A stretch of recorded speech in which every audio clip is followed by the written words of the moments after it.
Hello সবাইকে। এই দুদিন আগে আমি আর শ্রেয়া গেছিলাম সন্তোষ মিত্র স্কোয়ারে যে বার্ড শোটা বসেছিল সেখানে। তো মেট্রো করে আমরা পৌঁছে গেছিলাম।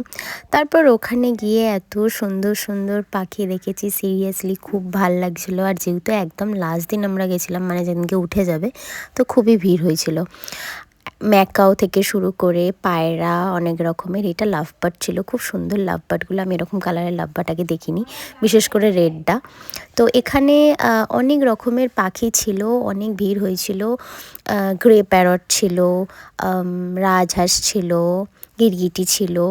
এবার ওখানে আরও একটা লাইন ছিল যেটাতে আর কি ফটো তোলার জন্য আলাদা লাইন করতে হচ্ছিলো। লাইনটাতে এতটাই ভিড়, মানে এতটাই লাইন, আর সেই টাইমটাতে আমরা যে টাইমে গেছি সেই টাইমে আর কি বন্ধ করে দিয়েছিলো, সেই জন্য আমরা লাইনে দাঁড়াইনি, আমরা ওখান থেকে বেরিয়ে গেছি। তো খুব খিদে পাচ্ছিলো, বেরিয়ে আমরা আর কি ফুচকা দেখতে পেয়েছি, তো আমি আর শ্রেয়া ফুচকা খাচ্ছিলাম।